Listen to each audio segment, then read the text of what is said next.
네, 안녕하세요. 오늘은 고려대학교 편입 인문기출 2018년도 기출 문제인 명예에 관한 주제로 나왔던 어, 문제를 해제해 드리도록 하겠습니다.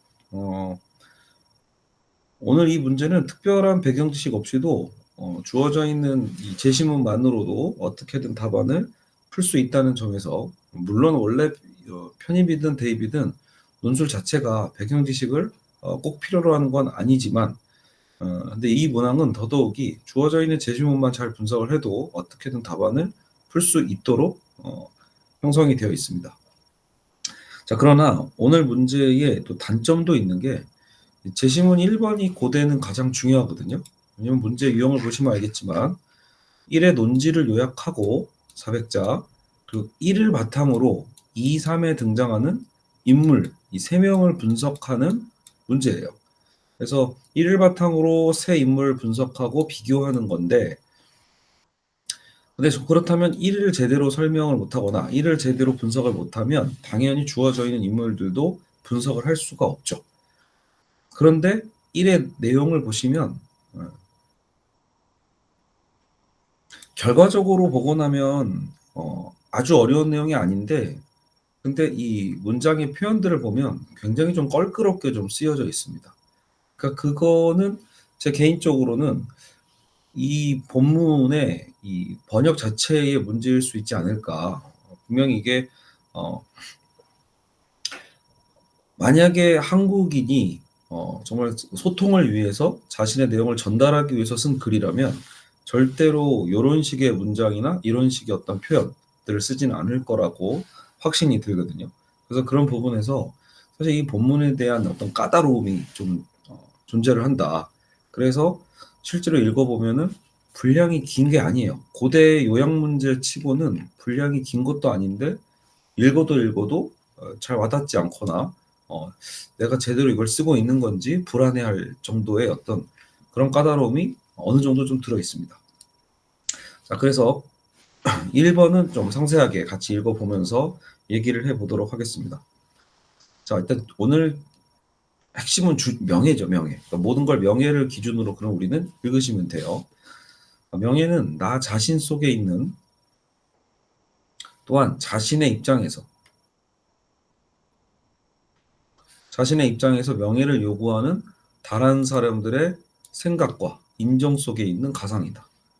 명예는 나 자신 속에 있는 것이고 내 입장에서 명예를 요구하는 다른 사람들의 생각과 인정 속에 있는 가상이다. 쉽게 얘기하면 명예는 그냥 가상이란 소리예요. 명예라는 게 뭔가 어떤 실체가 있는 게 아니고 내 머릿속에서 존재하는 어떤 가상인 건데, 그래서 명예는 전적으로 상처받기 쉽다.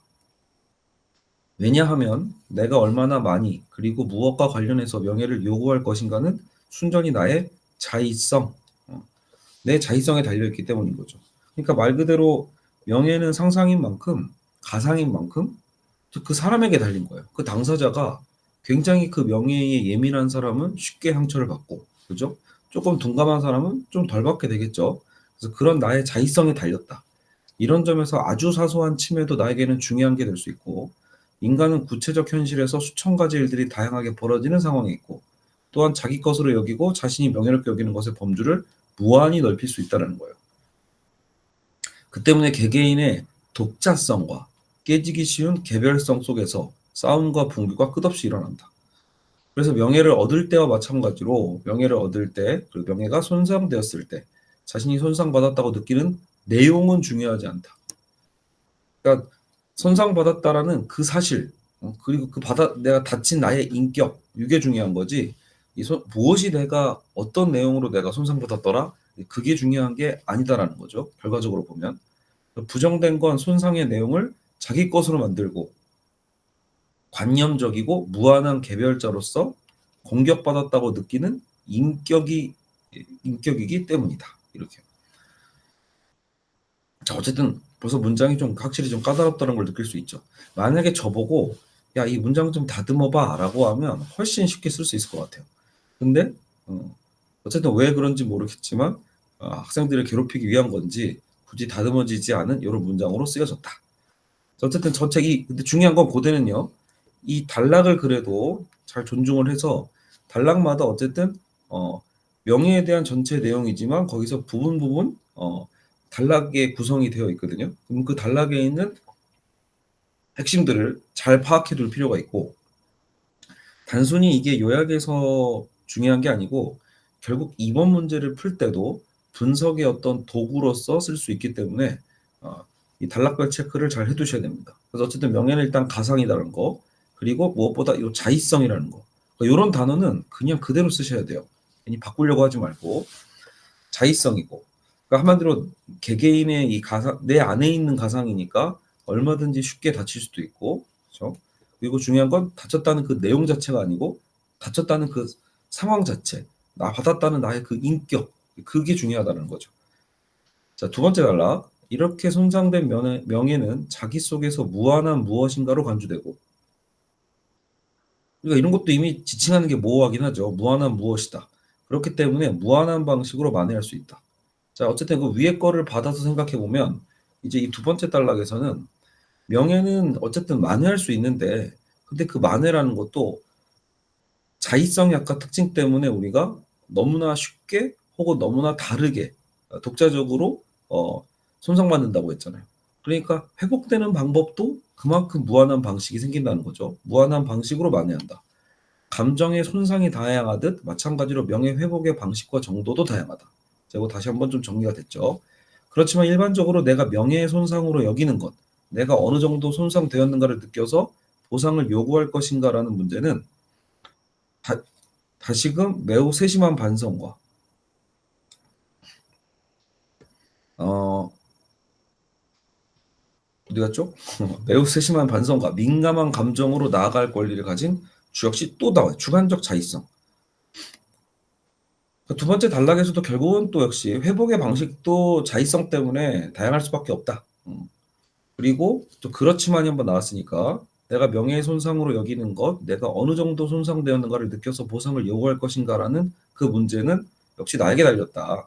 내가 보상을 요구할 경우에 손상을 입힌 자는 나와 마찬가지로 명예를 중시하는 사람으로 인정받아야 된다. 이게 되게 좀 흥미로운 얘기가 나와 있죠. 그러니까 내가 보상을 요구할 때 손상을 입힌 자도 나처럼 내가 지금 명예를 만회하고 싶다라는 건 명예를 내가 중시하는 사람이라는 건데 그 사람도 그래야 된다라는 거예요. 명예를 중시하는 사람으로 인정받아야 돼. 왜냐하면 나는 다른 사람으로부터 내 명예를 인정받으려고 하는 상황이니까. 그러니까 그 사람도 그런 가치를 알고 있는 사람이어야 된다라는 되게 특이한 생각이죠. 그러나 상대방으로부터 명예를 얻기 위해서는 그 상대방은 나에게 명예를 존중하는 사람이 되어야 된다. 그래서 그 상대방은 나에게 내가 그 사람을 볼 때 저 사람도 명예를 존중하는 사람인데 그 사람이 나의 명예를 회복시켜줬어. 이렇게 느껴져야 된다는 거죠. 내게 가한 손상과 나의 적대감과는 무관하게 그 상대방은 무한한 인품을 지닌 자로 그죠? 여겨져야 된다. 왜냐하면 그래야 나의 명예가 회복될 때도 가치가 있지 않겠어요? 아마 그런 의미로 이건 쓰여진 것 같아요. 어, 만약에 그 사람이 명예에 대해서 뭐 일도 없고 관심도 없고 그냥 말 그대로 그냥 굉장히 그냥 뭐랄까 명예에 대한 뭐 자존감도 뭐 자신감 뭐 이렇게 이런 것도 없는 사람이야. 자부심도 없는 사람이야. 근데 그런 사람이 그냥 말로 미안해 이렇게 얘기하면 아무런 위안이 안 되겠죠. 예. 그러니까 저 사람도 나만큼 진중해야 되고 저 사람도 나만큼 명예를 존중하는 사람이어야 내 명예도 그만큼 회복이 되는 겁니다. 자, 세 번째 단락. 자, 명예는 다툼과 보상의 문제에서 어떤 것으로도 제한되지 않고 스스로 행동하는 개인의 독자성에 근거한다. 어떤 것으로도 그래서 명예는 제한되지 않는다. 스스로 행동하는 또 독자성이다. 이런 이유로 우리는 여기에서 우선 고대 이상적 영웅들에게 기본 규정이었던 것, 즉 개인의 독자성이 다시금 강조된 것을 본다. 사실 이것도 굉장히 맥락이 좀 잘려 있는 내용인데 그러니까 고대 영웅이 대체 어쨌다는 건지 사실 어떤 근거로 이들을 사용하고 있는 건지도 좀 헷갈리게 좀 쓰여져 있어요. 그러니까 이건 좀 추론을 좀 해야겠죠. 근데 어쨌든 고대 이상적인 영웅들도 어쨌든 철저하게 약간 이 개인의 명예를 되게 중시하던 사람들 그리고 그 명예 때문에 또 자기 목숨도 기꺼이 버리는 사람들 그리고 기꺼이 그래서 이 명예가 훼손됐을 때 목숨을 걸고 뭐 결투를 한다거나 싸운다거나 어떤 그런 캐릭터들을 생각하는 게 좋을 겁니다. 그러니까 무언가 뭐 영웅 중에 그냥 자기를 희생하면서 오로지 공동체의 이익을 위해서 희생하는 영웅들도 있잖아요. 근데 이제 오늘 내용에서 나오는 이 영웅들이 굳이 등장하는 거는 그만큼 어 자기 명예를 중시하는 그 영웅들을 생각하는 게 더 좋을 겁니다. 자, 그렇지만 우리 애가 명예에서 갖는 게 자신에 대한 집착과 자발적 행동만은 아니다.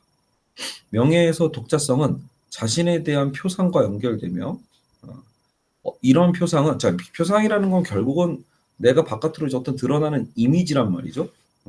그래서 그 독자성은 자기에 대한 표상과 연결되고 이런 표상은 명예의 원래 내용을 구성한다.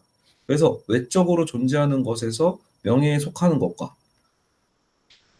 명예 자체는 순전히 주관성에 따라서 표상되는 것. 그렇게 이렇게 해서 명예는 자아성찰적인 독자성이다. 결국 오늘 이 내용은 단락별로 분명히 말하고자 하는 게 조금씩 다르기도 하지만 한편으로는 계속 관통하고 있는 건 이 명예라는 건 철저하게 주관적이라는 거예요.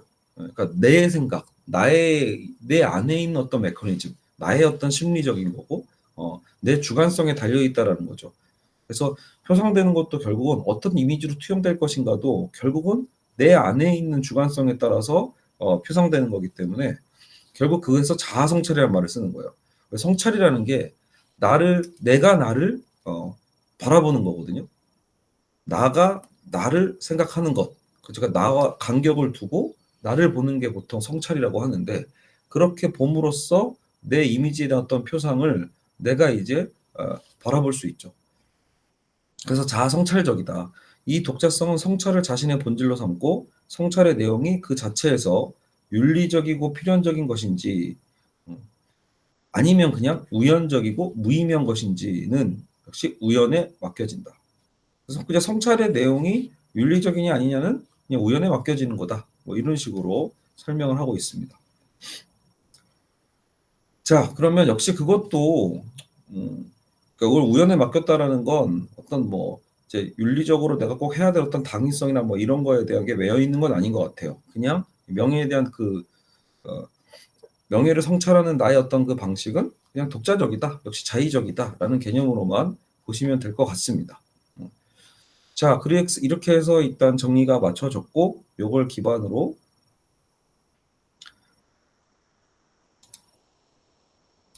자, 제 예시 답안을 한번 읽어보면서 다시 한번 머릿속으로 정리를 좀 해보죠. 자, 명예는 가상이고 나의 자의성이 중요하다. 가상이기 때문에 나의 자의성이 중요하다. 즉, 명예는 나 자신이 생각하는 타인의 인정이라는 가상이에요. 그리고 나의 자의성의 영향이 커서 상처받기도 쉽고 그 범위 또한 무한히 커질 수 있어요.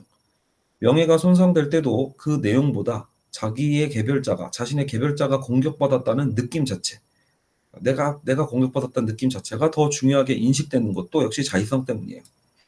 한편 명예는 자기 안의 무한성인 만큼 명예 회복의 방법도 무한히 다양하다.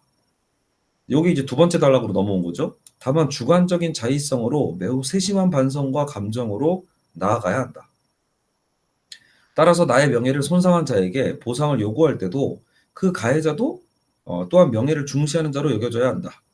결국 명예는 고대 영웅처럼 스스로 행동하는 독자성에 근거할 뿐 다른 외부의 것으로 제한되어서는 안 된다. 그래서 결국은 계속 이건 독자성이고 나의 자의성이라는 거죠. 그럼에도 불구하고 명예가 또 외부에 나타나는 이미지, 즉 표상적인 작용을 하는 만큼 자기를 객관화할 수 있는 자아 성찰적인 독자성이 필요한 것이다. 그러니까 뭐 아무리 이제 내가 내 안에서 자의성으로 다 만들어지는 거라 하더라도 내 안에서의 나의 이 성찰 정도는 필요하다라는 식으로 정리를 했습니다.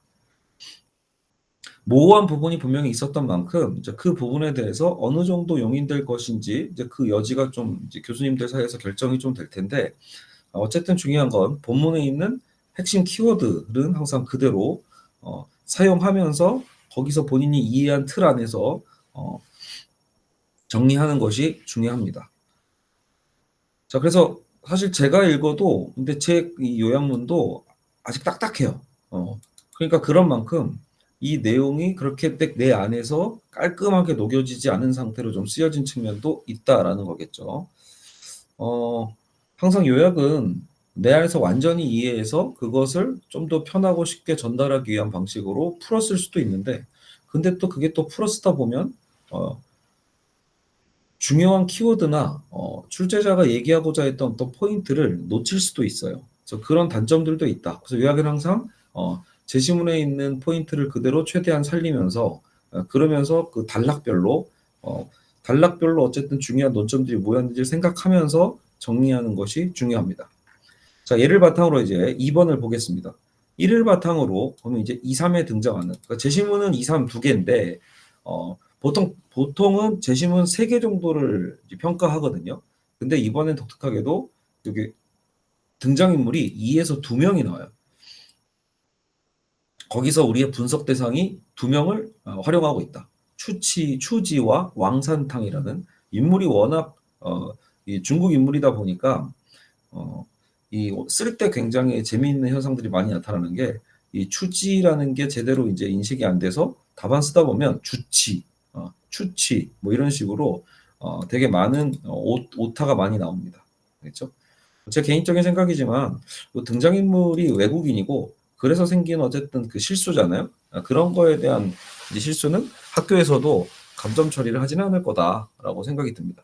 뭐 추지와 왕산탕을 뭐 거꾸로 뒤집어 쓰거나 이러면 치명적인 감점이지만, 그 뭐 왕산탕이든 왕신탕이든 어쨌든 이게 좀 헷갈리는 건 한국 사람으로서는 당연한 거죠. 어쨌든 추지, 왕산탕, 나폴레옹 이 세 사람의 행동이 의미하는 바를 비교해라. 근데 어차피 그러면 이거는 명예라는 거를 기반으로 해야 될 거 아니에요? 그렇죠?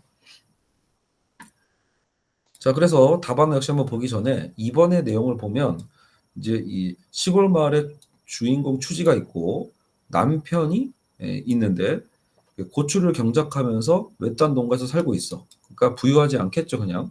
근데 그녀는 이제 그녀의 남편이 근데 중상을 입어가지고 크게 다칩니다. 알고 봤더니 이 여기 마을 촌장인 왕산탕이 있는데 추지의 남편에게 고추를 말리지 못하게 하자 말다툼이 일어났고요. 어, 촌장이다 보니까 뭐 그런 권한이 있었나 보죠. 그래서 고추를 말리지 못하게 하니까 말다툼 하다가 남편이 촌장을 조롱한 거야. 딸 넷을 낳고 이제는 산하제한법에 걸려서 더 이상 아이를 낳을 수 없어.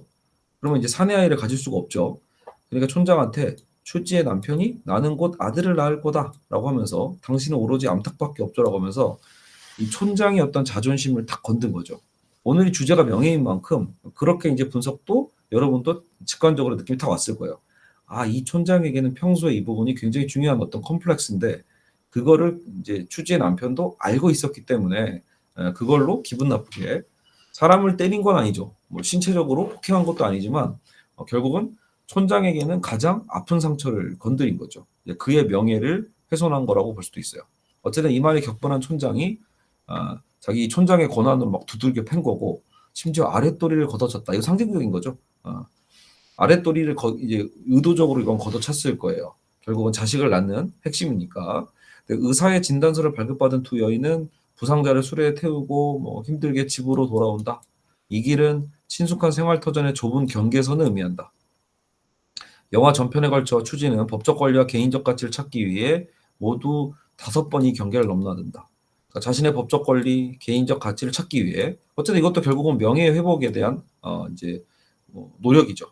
사과를 받아내기 위한 투쟁은 가해자를 방문함으로써 시작되는데, 가해자는 촌장이자 당 간부고 마을을 권위하는 대표하는 인물이에요. 그러니까 쉽지가 않죠. 근데 촌장 왕산탕의 입장에서 잘못을 시인하는 건 자기의 체면과 권위의 손상을 또 의미해.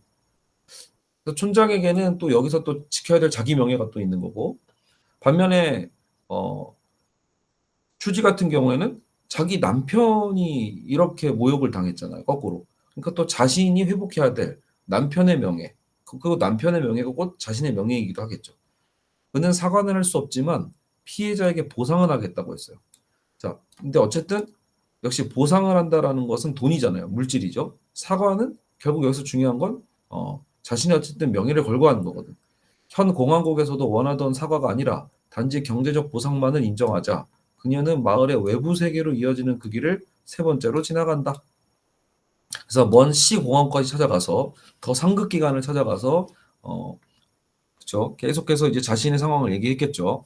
추지가 설의 난산 조짐을 보이자 중략이에요. 그리고 이제 그런 노력을 했으니 얼마나 왕선탕도 솔직히 이제 시급했겠어요. 그죠? 적당히 그냥 받고 끝내지 계속해서 끝까지 사과를 받고자 하니까. 근데 갑자기 이제 추지가 설의 난산 조짐을 보였어요. 그 상황은 급변한다. 뜻밖에도 왕선탕이 헌신적으로 추지와 새로 태어날 아들의 생명을 구해줬다라는 거예요. 어떤 내용이 구체적으로 있었는지는 알 수는 없지만 요 헌신적으로가 중요한 말이죠. 그 왕선탕은 그래도 뭔가 진심으로 도왔다라는 것 같아요. 그런 촌장의 도움에 감사하지 않을 수가 없죠. 그래서 촌장은 자신의 체면을 다시 세우게 된다. 그러니까 그 얘기는 뭐겠어요. 이제 추지도 촌장의 어쨌든 사과를 받지 않아도 본인이 오히려 지금 감사해야 될 상황으로 또 전환이 됐기 때문에 그러니까 그래서 급변한 거잖아요. 그래서 오히려 촌장 역시도 자기 체면을 또 세울 수 있게 된 거야.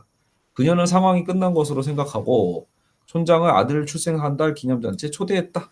그죠? 상황 그 이미 모든 게 다 녹아내린 것 같아요. 자, 이런 상황에서 우리는 어쨌든 분석 캐릭터가 지금 두 명인 거잖아요. 추지에 대한 캐릭터를 다시 한번 쭉 추지만 보면서 한번 정리를 해야 되고 또 왕산탕의 상황을 또 보면서 왕산탕을 정리를 해야 됩니다. 근데 도대체 뭘로 정리하냐? 그냥 명예를 중시했었네 둘 다. 요렇게만 쓸 수도 있죠. 물론 추지도 추지의 명예가 있고 자기 남편의 명예, 왕산탕은 왕산탕의 어떤 사회적인 어떤 또 명예가 또 있단 말이에요. 뭐 그런 것들을 그냥 쓰는 거에 어렵진 않은데 오늘 우리가 읽었던 내용을 다시 한번 보셔야 돼요. 아, 명예는 어떤 거였다? 가상적인 거라는 거. 그러니까 어떤 구체적인 아까처럼 뭐 돈으로 해결할 수 있는 문제가 사실 그래서 아니에요. 그리고 자의성이에요.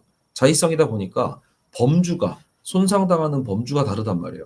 그러니까 추지가 생각하는 이 명예훼손의 범주와 그리고 왕산탕이 그 정도면 됐잖아라고 할 수 있는 그 범주가 다른 거겠죠. 그래서 계속 평행선을 달린 걸 거예요. 근데 회복의 방식도 그러니까 서로 다른 거죠. 회복도 무한한 방식으로 할 수 있다고 했던 만큼 결국 또 역시 추지가 원했던 방식이 있고 왕산탕이 원했던 방식의 차이가 있을 거예요. 그리고 또 어느 소설의 결과를 보면 전혀 엉뚱한 방식으로 또 만회가 됐단 말이죠. 그런 부분들. 그리고 그 당사자도 무한한 인품을 지닌 자로 여겨져야 한다라는 그런 부분들이 오늘 그 왕산탕이 출산 난산을 또 도왔던 어떤 그런 장면을 통해서 한편으로 여기에서 이런 부분과 맞물리는 측면도 있습니다. 자, 그리고 자아 성찰적인 독자성이다. 그래서 내가 또 나를 좀 객관화하는 어떤 이런 과정들, 이런 부분들도 한번 생각해 볼 수 있고요. 그러니까 적용할 수 있는 여지를 고려를 해봐야 돼요. 그냥 쭉 오늘은 명예는 자의성이잖아. 그거 하나만 갖고 분석하기에는 당연히 이 원고지 글자 수를 다 채우기도 힘들 뿐더러 어떤 분석의 디테일도 좀 떨어질 수밖에 없죠. 그래서 어느 정도는 여러분들의 과감한 또 적용 능력도 좀 필요합니다. 자, 나폴레옹도 한번 보죠. 이 나폴레옹도 어떻게 보면 이제 전성기가 끝난 나폴레옹이죠. 일단 벌써 한 번은 전쟁에서 졌고 그래서 유배당한 상태예요. 근데 푸세에 어쨌든 포로가 되었다 나오죠. 나폴레옹을 대프랑스 동맹국에 넘기거나 그의 협상이 결렬될 경우 교환 조건으로 사용할 것이었다. 나폴레옹은 이런 술책에 별 관심을 두지 않고 출발을 서두르지 않았다. 프랑스의 명예에 집착을 버리지 못했다.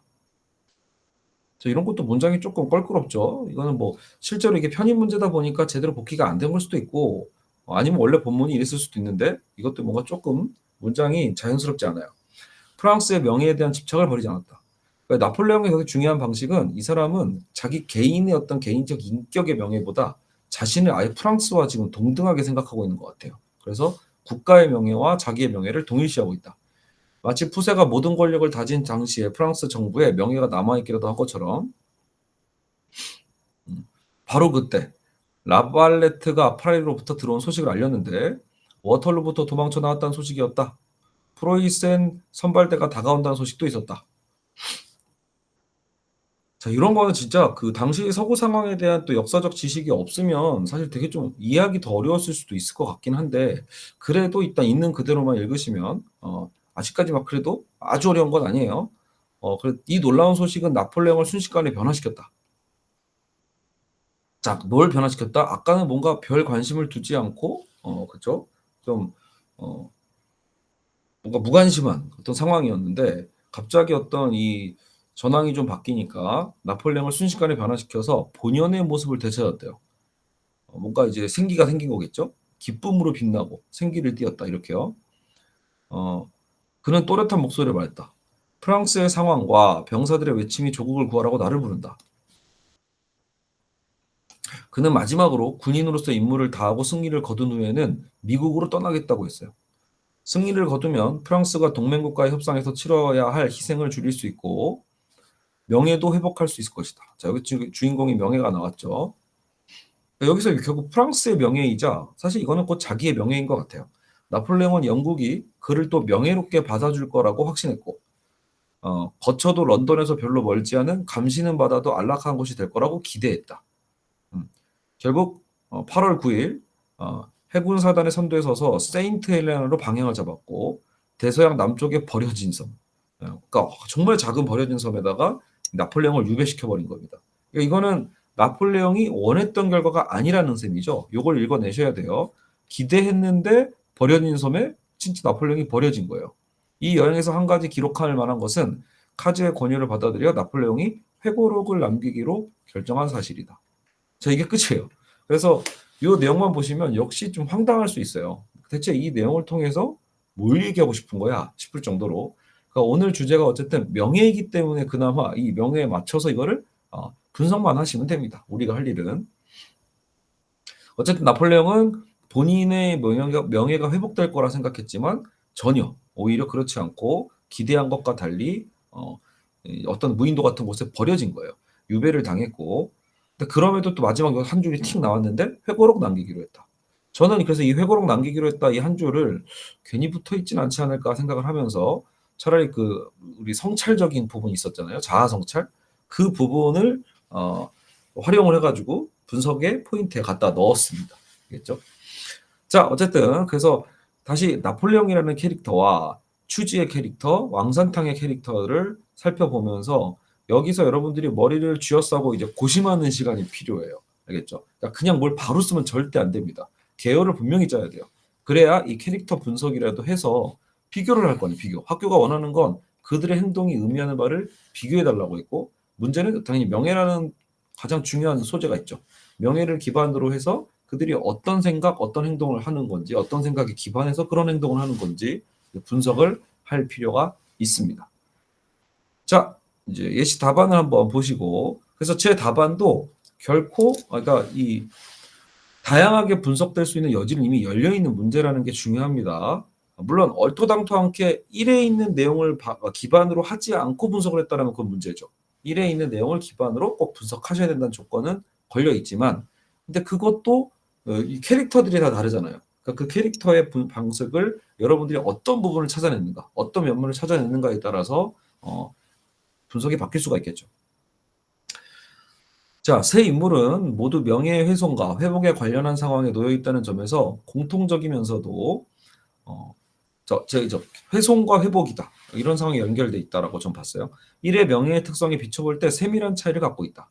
자, 우선 1의 명예는 세 가지 특성이 있다라고 해서 제가 단락별로 특성부터 일단 좀 정리를 해놨어요. 난 이렇게 이걸로 분석을 할게 이런 거죠. 그래서 첫 번째 특성이 뭐냐? 명예는 자기 안의 가상인 만큼 상처받기 쉽다라고 또 그 명예 상처의 범주 또한 무한히 넓어진다라는 표현이 있었죠. 그거 하나를 일단 기반으로 이 캐릭터들을 보는 거야. 왕산탕, 추지, 나폴레옹.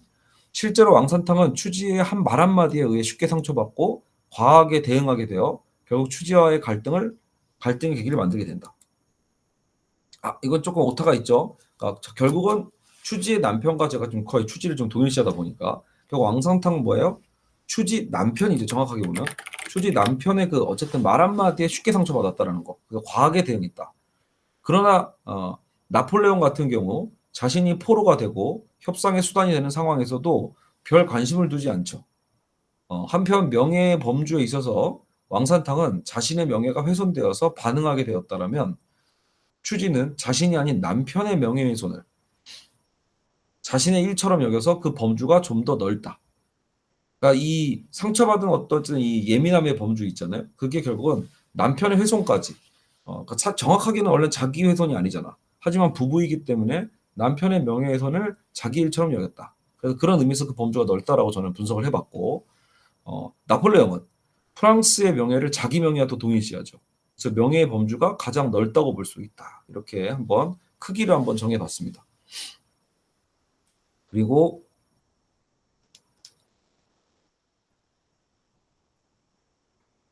명예의 두 번째 특성은 명예 회복의 방식인데, 우선 명예 회복의 방식에 있어서 역시 저도 추치라고 써놨네요. 추지는 남편에 대한 단순 보상금이 아니에요.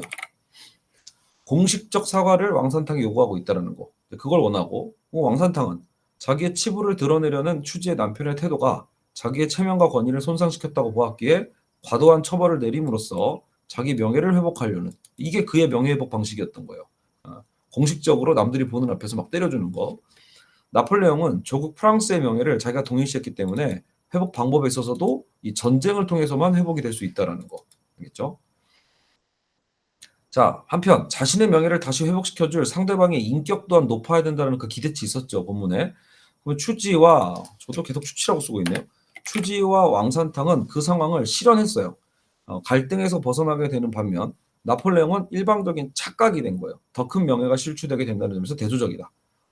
즉 추지의 갑작스러운 산통으로 인해 왕산탕이 적극 돕게 되니까 추지는 왕산탕이 자기의 명예를 존중했다고 인식했고 그만한 인품이 있는 사람이라고 이제 예전에 있었던 이제 본인의 그 부정적 이미지를 걷어들였겠죠. 그래서 성찰하고 이후 자신의 아들의 출생기념잔치 왕산탕을 초대하게 됐다는 거예요.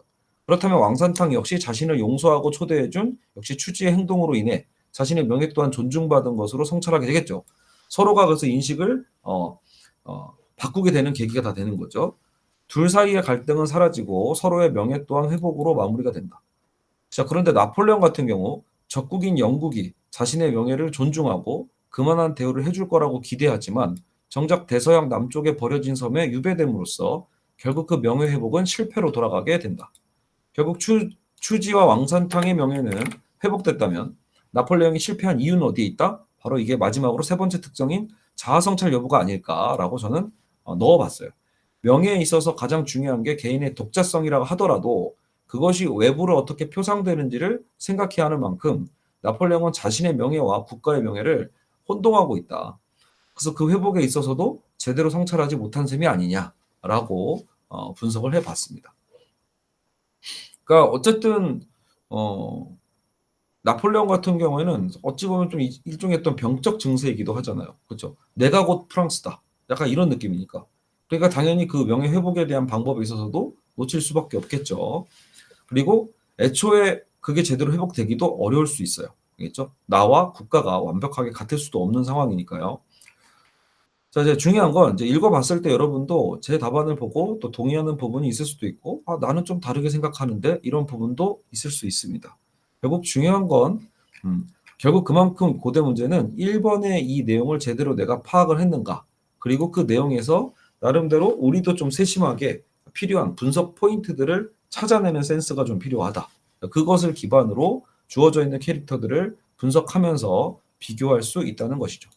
그것만 잘 된다면 지금 예시 답안과 다르다 할지라도 이건 본인의 확신이 필요해요. 연세대든 고려대든 자신이 본문을 기반으로 그래도 뭔가 출제 의도를 잘 파악했다고 생각이 든다면 그걸 기반으로 분석을 논리적으로 잘만 하고 있다면 그것을 믿고 자신 있게 써줄 필요가 있습니다. 확신이 안 된다고 주저하면 결국은 미완성된 답안이 나올 뿐이고 결국 그것은 그대로 점수에 반영이 됩니다. 그래서 어떻게든 주어진 시간 안에 분량을 채워서 자신 있게 본인의 논리 안에서 꽉 채워서 제출하는 게 이 사실 편입 논술에서 가장 중요한 뭐 어떤 논술 시험이든 그렇겠지만 요 어떤 난이도나 어떤 측면들을 봤을 때 가장 중요한 오히려 팁 중에 하나가 됩니다. 자, 오늘 이렇게 2018년도 고려대학교 편입 인문계 명예에 관한 문제로 해제 강의를 간략하게 마치도록 하겠습니다.